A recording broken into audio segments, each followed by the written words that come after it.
Hello बच्चों, my name is कमर अब्बास और आप देख रहे हैं माय यूट्यूब चैनल। तो बेटा हमारा आज का लेक्चर है कंसेप्ट ऑफ एसिड्स। बहुत ही इंपॉर्टेंट होने वाला है आज का लेक्चर, तो आपने इस लेक्चर को अच्छी तरह देखना है। तो इस लेक्चर में हम आपको बताएंगे एसिड्स के बारे में और बहुत इजी करके बताएंगे ताकि आपको समझने में, अंडरस्टैंड करने में बहुत ही आसानी होगी। तो आज की लेक्चर हमारा बहुत इंपॉर्टेंट है। तो पहले हम स्टार्ट करते हैं आर्हीनियस कंसेप्ट। तो आर्हीनियस क्या कहता है हम देखते हैं। तो बेटा आर्हीनियस के मुताबिक एसिड उस सब्सटेंस को हम कहते हैं, एसिड उस सब्सटेंस को कहते हैं जो कि एक्वस सॉल्यूशन में डिसोसिएट होकर H+ आयंस दे। कौन से आयंस दे?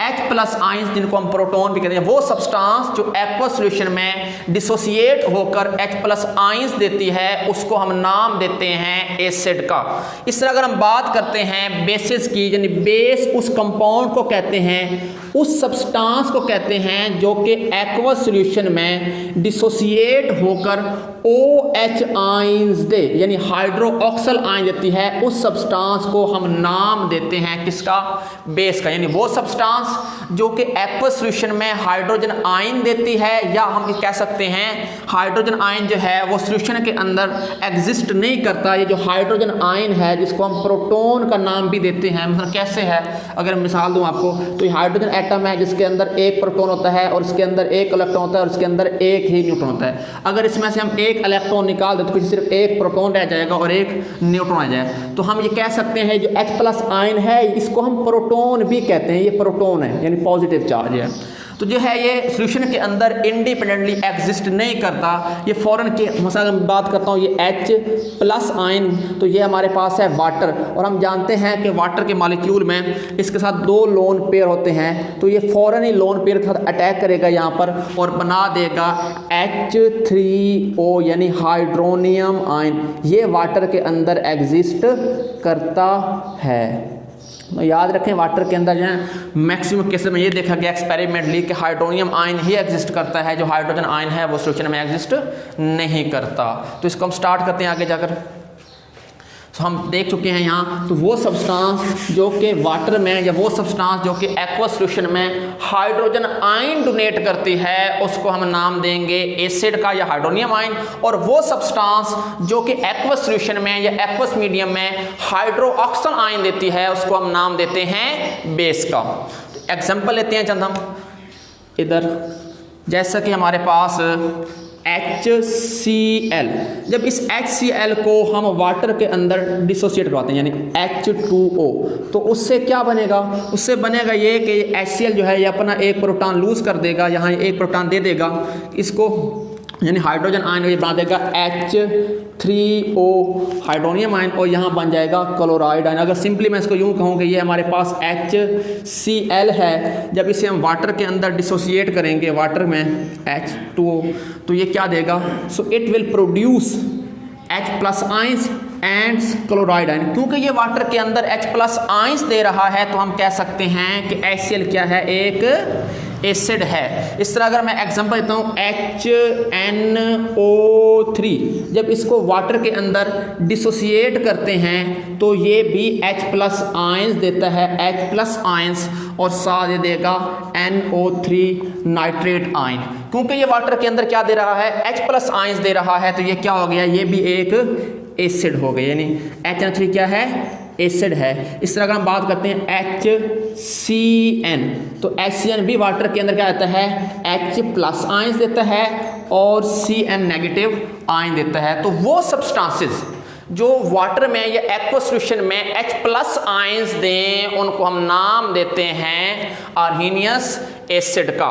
इस तरह अगर हम बात करते हैं आर्हीनियस बेस की, तो देखते हैं कि आर्हीनियस बेस क्या होता है जी। बेस, तो आर्हीनियस बेस क्या होता है? वो substance that substances which dissociate in aqueous solution and gives hydroxyl ion. वो सब्सटेंसेस जो कि एक्वस सॉल्यूशन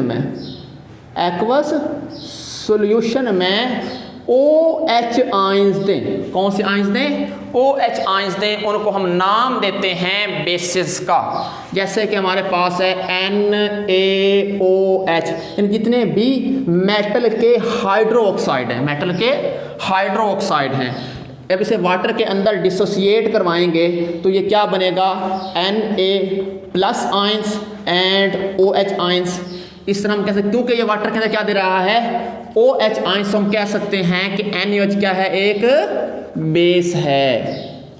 इस तरह हम कहते हैं कैल्शियम हाइड्रोक्साइड, पोटाशियम हाइड्रोक्साइड, तो ये सारे कौन से हैं, यानी जब वाटर के अंदर डिसोसिएट होगा तो क्या देगा ये, K+ plus OH negative ion. Sodium hydroxide है, यानी हम कह सकते हैं अमोनियम हाइड्रोक्साइड, NH4OH, तो ये क्या देगा, ammonium ions, NH+ and OH ion. तो आप क्लियरली देख सकते हैं कि जितने भी बेसेस हैं उनके एंड में क्या आ रहा है, उनके एंड में आ रहा है OH, यानी बेसिस के एंड में क्या आता है, OH। तो हम सिंपली ये कह सकते हैं मेटल के जितने भी हाइड्रोक्साइड हैं वो क्या होते हैं, उनको हम बेसिस का नाम देते हैं। एक्चुअली मेटल के ऑक्साइड भी बेसिस होते हैं, लेकिन आर्हीनियस जो है इसको एक्सप्लेन नहीं करता, ये इसका एक डिफेक्ट है। अगर हम एसिड की बात करें तो हम यहाँ देख सकते हैं कि एसिड के स्टार्ट में, यहाँ लिखता हूँ मैं चंद एसिड का नाम लिखता हूँ, जैसा कि ये एसिड है हमारे पास, मैं कहता हूँ ये बेसिस हैं। तो आप क्लियरली यहाँ देख सकते हैं HCl acid, HNO3 acid, H2SO4 acid. अगर बेस की बात करें NaOH base, KOH base, CaN2OH twice base, so NH4OH base.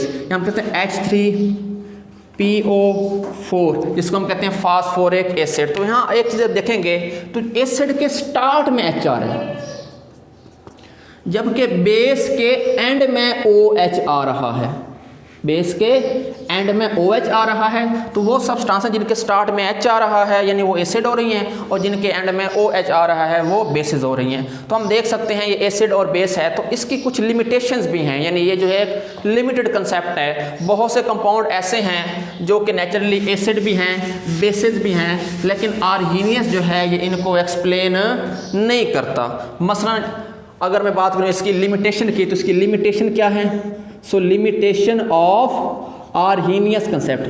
पहली बात यह है कि this concept is applicable to the aqueous medium, ये सिर्फ और सिर्फ एक्वस मीडियम के लिए ही एप्लीकेबल है। मसलन अगर हमारे पास कोई कंपाउंड गैसियस स्टेट में होता है, जैसे HCl गैसेस में है, NH3 अमोनिया गैसेस में है, तो ये उनकी नेचर को एक्सप्लेन नहीं करता। दूसरी बात यह है, यानी applicable only two aqueous medium.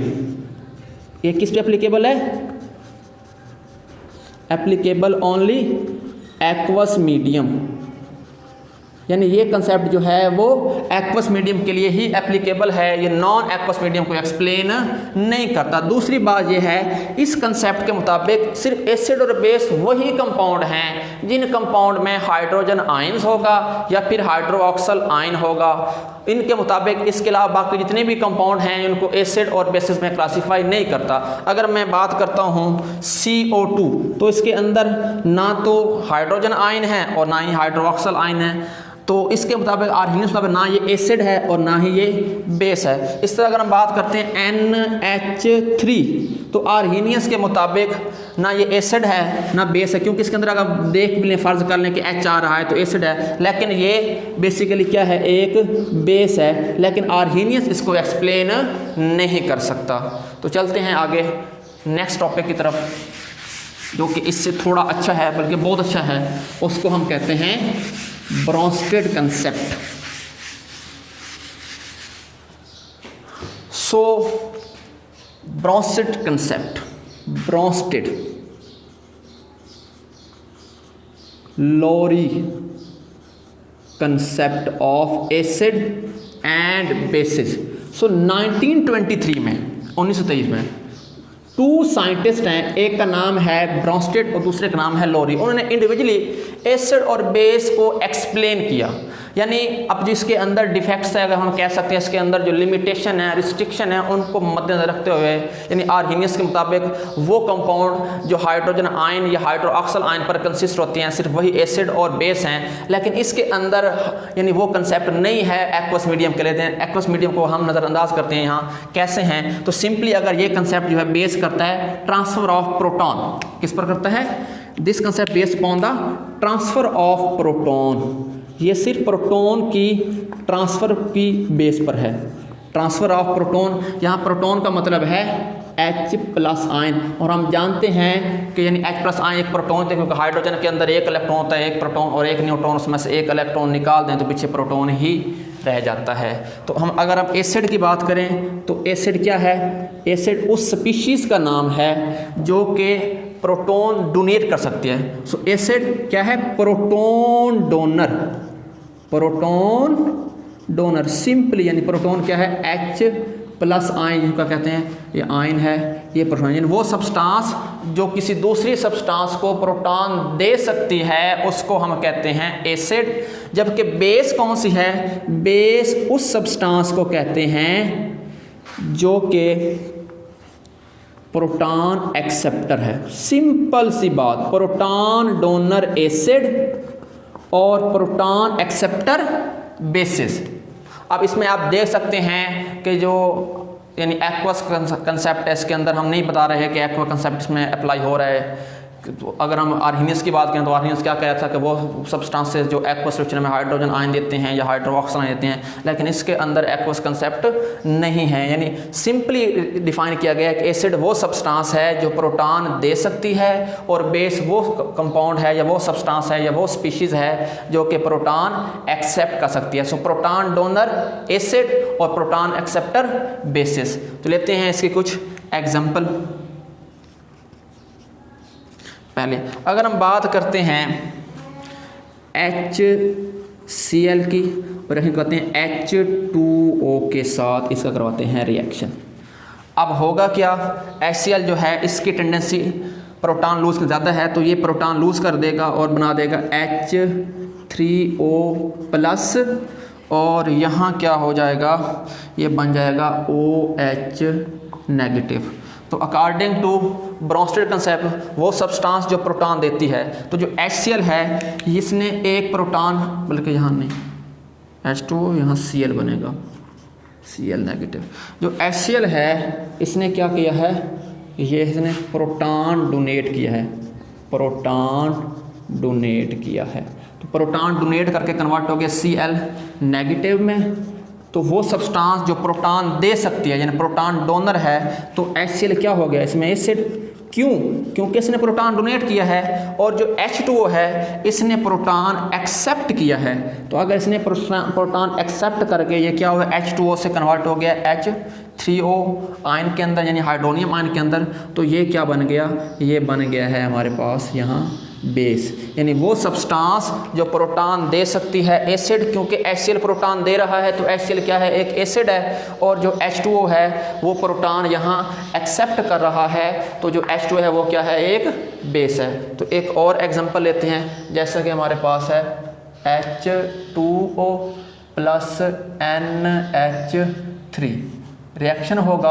अब क्या है? H2O एक प्रोटॉन इसको डोनेट कर देगा और ये बना देगा NH4+, क्योंकि प्रोटॉन के ऊपर पॉजिटिव चार्ज है इसलिए अमोनियम के ऊपर पॉजिटिव चार्ज आ जाएगा और यहाँ बन जाएगा OH-।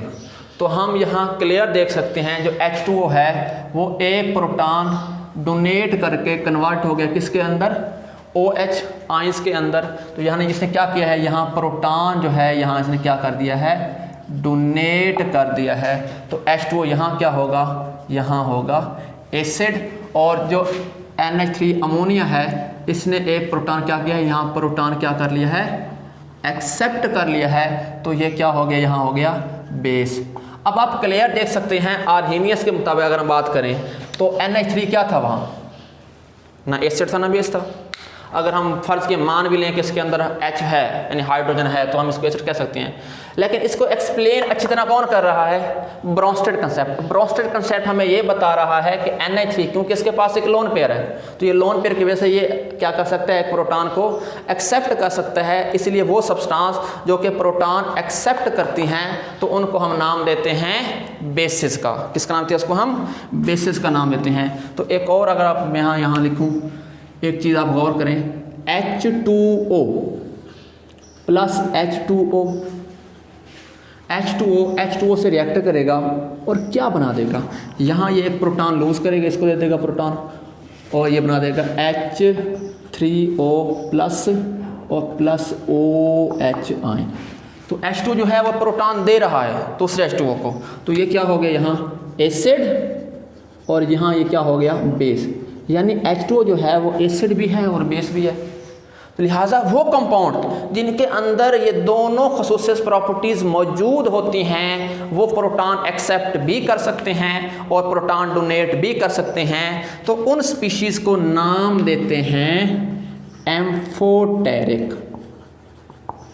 Amphoteric species. वो कंपाउंड या वो सब्सटेंस जो कि प्रोटॉन एक्सेप्ट भी कर सकती हैं और प्रोटॉन डोनेट भी कर सकती हैं, उनको क्या कहते हैं, उन्हें कहते हैं हम एम्फोटेरिक। अगर हम इस रिएक्शन में देखें तो जो H2O है वो प्रोटॉन क्या कर रहा है, एक्सेप्ट कर रहा है, तो यहाँ ये क्या हो गया, यहाँ हो गया ये बेस। अगर ऊपर वाले रिएक्शन में देखें जो H2O है वो प्रोटॉन डोनेट कर रहा है, तो प्रोटॉन डोनेट कर, तो यहाँ ये क्या हो गया एसिड। यानी H2O जो है वो प्रोटॉन एक्सेप्ट भी कर सकता है और प्रोटॉन डोनेट भी कर सकता है। तो क्वेश्चन इस तरह भी पेपर में आ सकता है, explain water is a amphoteric compound. ये साबित करें, प्रूव करें कि वाटर जो है वो किस तरह से एम्फोटेरिक कंपाउंड है। तो उसमें आप ये रिएक्शन लिख सकते हैं, जो H2 है प्रोटॉन एक्सेप्ट भी कर सकता है और प्रोटॉन डोनेट भी कर सकता है। तो चलते हैं थोड़ा सा और आगे, जैसा कि अगर मैं आपसे बात करूं HCO3 बाइकार्बोनेट, अब क्या करता है, ये प्रोटॉन एक्सेप्ट भी कर सकता है और प्रोटॉन डोनेट भी कर सकता है, तो ये भी क्या है, एक एम्फोटेरिक स्पीशीज़ है। अगर मैं बात करता हूँ HSO4 बाइसल्फेट आयन, ये भी प्रोटॉन एक्सेप्ट कर सकता है और प्रोटॉन डोनेट भी कर सकता है, तो ये भी एक एम्फोटेरिक स्पीशीज़ है। तो अब चलते हैं एक और टॉपिक की तरफ जो कि बहुत ही इंपॉर्टेंट हैं, उसका नाम है कॉन्जुगेट एसिड और conjugate base. Conjugate acid base, आप ये कॉन्जुगेट एसिड बेस कंसेप्ट क्या है। तो अगर हम यहाँ एक रिएक्शन देखें, मैं यहाँ लिखता हूँ रिएक्शन, जैसे कि हम कहते हैं HCl, ये रिएक्ट करेगा H2O के साथ, तो क्या कर देगा, ये बना देगा यहाँ H3O हाइड्रोनियम आयन और साथ क्लोराइड आयन। तो हम फॉरवर्ड रिएक्शन में देखें तो HCl जो है ये प्रोटॉन क्या कर रहा है, यानी ये प्रोटॉन लूज कर रहा है, प्रोटॉन दे रहा है, तो ये क्या हो गया एसिड, और H2O जो है वो प्रोटॉन एक्सेप्ट कर रहा है, तो ये क्या हो गया बेस। लेकिन अगर हम रिवर्स की बात करें, रिवर्स रिएक्शन में क्या करेगा, रिवर्स से बात करें तो जो Cl नेगेटिव है, क्लोराइड आयन है, वो H3O से एक प्रोटॉन ले लेगा, यानी जब ये एक प्रोटॉन लेगा तो ये क्या बन जाएगा, ये बन जाएगा बेस। और जो H3O है ये प्रोटॉन एक्सेप्ट, यानी प्रोटॉन ये लूज कर देगा, प्रोटॉन निकाल देगा, तो ये क्या बन जाएगा एसिड। यानी फॉरवर्ड रिएक्शन में HCl एसिड है। रिवर्स की अगर बात करें, थोड़ा सा रिवर्स होगा, रिवर्स की बात करें तो उसमें जो क्लोराइड आयन है वो बेस है, यानी जब एसिड प्रोटॉन डोनेट करता है तो बेस बनाता है। अब इस बेस को हम नाम देते हैं कॉन्जुगेट बेस का, कॉन्जुगेट बेस का। तो याद रखें जो कॉन्जुगेट बेस है वो किससे बन रहा है, एसिड से, और इस एसिड को हम नाम देंगे कॉन्जुगेट एसिड का, कॉन्जुगेट एसिड। अब तवज्जो करें कि कॉन्जुगेट एसिड किससे बन रहा है, भाई कॉन्जुगेट एसिड बन रहा है बेस से, यानी बेस के एक प्रोटॉन एक्सेप्ट करने से कॉन्जुगेट एसिड बनता है। यानी conjugate acid form by accepting a proton by a base, यानी बेस के प्रोटॉन एक्सेप्ट करने से कॉन्जुगेट एसिड बनता है और एसिड के प्रोटॉन लूज करने से कॉन्जुगेट बेस बनता है। So conjugate base is a species form by losing a electron by a acid, यानी एसिड के एक प्रोटॉन डोनेट करने से, एसिड के एक प्रोटॉन लूज करने से कॉन्जुगेट बेस बनता है। हम एक और रिएक्शन लिखते हैं, जैसा कि अगर मैं यहां बात करता हूं C, इधर मैं एक NH3 प्लस H2O दोबारा लिख लेता हूं मैं। अब इसमें क्या होगा, जो कि H2O है ये एक प्रोटॉन यहाँ इसको दे देगा, तो ये क्या बना देगा NH4 प्लस, यहाँ बना अमोनियम आयन, और साथ ये जो H2O है कन्वर्ट हो जाएगा OH आयंस के अंदर। तो वो सब्सटेंस जो प्रोटॉन देती है, तो यहाँ जो वाटर है वो क्या है, एसिड है। क्यों? क्योंकि ये प्रोटॉन दे रहा है, और जो NH3 अमोनिया है ये एक बेस है, क्योंकि ये प्रोटॉन क्या कर रहा है, एक्सेप्ट कर रहा है। लेकिन अगर हम रिवर्स की बात करें, बैकवर्ड रिएक्शन की बात करें, तो जो OH है ये प्रोटॉन एक्सेप्ट करेगा, तो ये क्या बन जाएगा, यहाँ ये बन जाएगा बेस। और जो NH4 आयंस है, अमोनियम आयन है, ये प्रोटॉन देगा तो ये क्या बन जाएगा, एसिड। क्या बन जाएगा, एसिड। यानी अगर हम यहाँ देख सकते हैं रिवर्स रिएक्शन में जो OH है वो बेस है, और फॉरवर्ड रिएक्शन में जो H2 है वो एसिड है। तो एसिड किससे बन रहा है, बेस से। तवज्जो करें, ये एसिड बेस से बन रहा है, और जो बेस है ये बन रहा है एसिड से। लेकिन इसका हम लगा देंगे कॉन्जुगेट, इधर लगा देंगे कॉन्जुगेट। तो याद रखें, हर एसिड का कॉन्जुगेट बेस होता है, और हर बेस का कॉन्जुगेट एसिड होता है। तो एसिड और कॉन्जुगेट बेस और कॉन्जुगेट एसिड में सिर्फ एक प्रोटॉन का डिफरेंस होता है। तो अगर मैं यहाँ समझाने के लिए लिखूँ, इस कॉन्जुगेट एसिड कैसे बनता है, simply conjugate acid. Conjugate acid उस वक्त बनेगा जब कोई स्पीशीज जो है वो प्रोटॉन एक्सेप्ट करेगी। जब कोई स्पीशीज प्रोटॉन एक्सेप्ट करेगी तो उस वक्त क्या बना देगी, कॉन्जुगेट एसिड बना देगी। मैं एग्जांपल देता हूँ कि हमारे पास एक स्पीशीज है, जैसा कि मैं कहता हूँ ये H2O है। तो H2O ने क्या किया है, एक प्रोटॉन एक्सेप्ट कर लिया है, एक प्रोटॉन यहाँ एक्सेप्ट कर लिया, तो ये कन्वर्ट हो जाएगा H3O+ के अंदर। तो ये क्या बने, कॉन्जुगेट एसिड। तो पहले ये क्या था, एसिड, अब क्या बने, कॉन्जुगेट एसिड। Conjugate acid. तो हर याद रखें, हर एसिड का कॉन्जुगेट बेस और हर बेस का कॉन्जुगेट एसिड। इस तरह अगर हम बात करते हैं, एक और मैं बात करता हूँ, जैसा कि H2O हो गया, एक और HCO3 बाइकार्बोनेट आयन। जब ये एक प्रोटॉन एक्सेप्ट कर लेगा तो क्या बना देगा, कॉन्जुगेट एसिड बना देगा H2CO3। तो एक बात आपने याद रखनी है, जो कॉन्जुगेट एसिड है वो किस तरह बनता है, बेस के प्रोटॉन एक्सेप्ट करने से। बेस के प्रोटॉन एक्सेप्ट करने से कॉन्जुगेट एसिड बनता है। अगर मैं बात करता हूँ कॉन्जुगेट बेस की, तो कॉन्जुगेट बेस कैसे बनता है, तो सिंपल सी बात है, एसिड के प्रोटॉन लूज करने से। मैं लिखता हूँ, प्रोटॉन लूज करने से, एसिड के प्रोटॉन लूज करने से क्या बनेगा, कॉन्जुगेट बेस बन जाएगा। जैसा कि मैं कहता हूँ ये H2O, ये हमारे पास एक एसिड है, फ़र्ज़ कर लेते हैं, या ये कहता हूँ HCl, ये हमारे पास क्या है, एक एसिड है। तो जब ये एक प्रोटॉन लूज कर देगा, एक अपनों से H आयंस निकाल देगा, तो किस में कन्वर्ट हो जाएगा, Cl नेगेटिव में। अब पहले ये क्या था, पहले ये था एसिड, अब ये कन्वर्ट किस में हो गया है, अब ये कन्वर्ट हो गया कॉन्जुगेट बेस के में। तो याद रखें, जो कॉन्जुगेट बेस है वो किससे बनता है, एसिड से। यानी एसिड जब प्रोटॉन लूज करता है तो कॉन्जुगेट बेस बनाता है, और जब बेस प्रोटॉन एक्सेप्ट करता है तो वो कॉन्जुगेट एसिड बनाता है। एक और एग्जांपल यहाँ हम ले सकते हैं, जैसा कि हमारे पास है HNO3।